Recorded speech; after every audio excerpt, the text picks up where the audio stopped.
सबसे पहले देशवासियों को मैं धन्यवाद देना चाहता हूं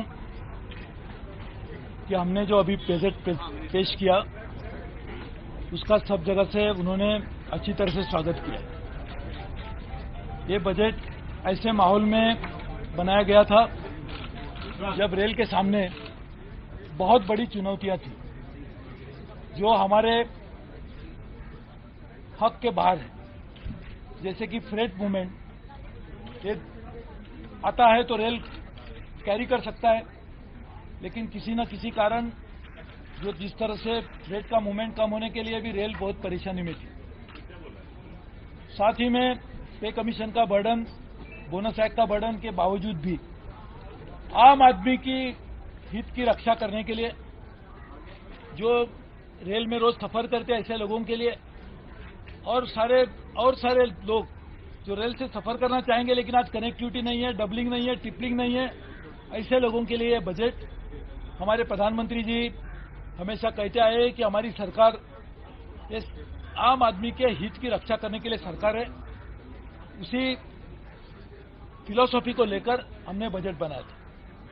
ये बजट देश की चिंताओं को ध्यान में रखते बनाया गया है। इसके लिए बड़ी मात्रा में पहले टाइम देश में एक नेशनल रेलवे प्लान भी बनेगा। ये रेलवे बजट इस तरह से बनाया गया है कि रेल की जो आज आर्थिक स्थिति है, जो आज और कल नहीं बनी, पिछले अनेक सालों से जिस तरह से रेल को चलाया गया उसकी वजह से रेल की जो आर्थिक स्थिति आज बहुत ही चिंताजनक बनी है। उसको बाहर निकालने के लिए जो हमारा फ्रेट अर्निंग्स है वो 2/3 रेल के पास आता है लेकिन निरंतर घट रहा था, उसको बढ़ाने के लिए, साथ ही में जो बहुत सारे लोग जो रेल में अभी सफर नहीं कर पा रहे क्योंकि अलग अलग कारण है, उसको ध्यान में रखते हुए उन्हें नई ट्रेन के प्रोडक्ट्स बनाए हैं। यानी सभी चीजों को ध्यान में रखते हुए आज की चिंताएं, कल की आने वाली चुनौतियां, सबको साथ में रखते ये बजट बनाया गया है। साथ ही में हम लोगों ने कोशिश की है कि रेल को आधुनिक बनाया जाए, रेल की स्पीड को बढ़ाया जाए, रेल का सेफ्टी रिकॉर्ड्स को ठीक किया जाए, लोग रोज जो सफर करते हैं उनकी जो कॉमन एम्यूनिटीज है उसको ठीक किया जाए। रेल के पास इस साल भी हमें जिस तरह से फाइनेंस मिनिस्ट्री की अपनी कंपल्शन है, इतने पैसे नहीं मिले, उसके बावजूद भी हमने हमारा प्लान साइज 1,21,000 करोड़ तक बढ़ा है।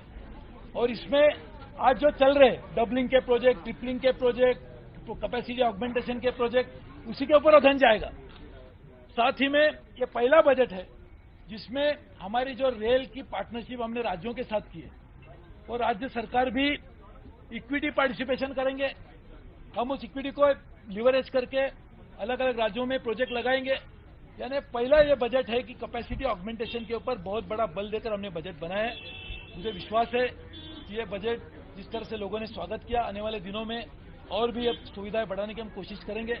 हमारे रेल बोर्ड के सभी सदस्यगण और कुछ समय में 3 बजे सभी लोगों को, मीडिया को मिलकर उसके बारे में डिटेल आपको जो भी चाहिए होगा वो भी बताएंगे। लेकिन आपको भी मैं धन्यवाद देता हूं कि आपके सभी पत्रकार मित्रों ने, भाइयों ने, बहनों ने हमें अच्छी तरह से समर्थन दिया। आपका बहुत बहुत धन्यवाद।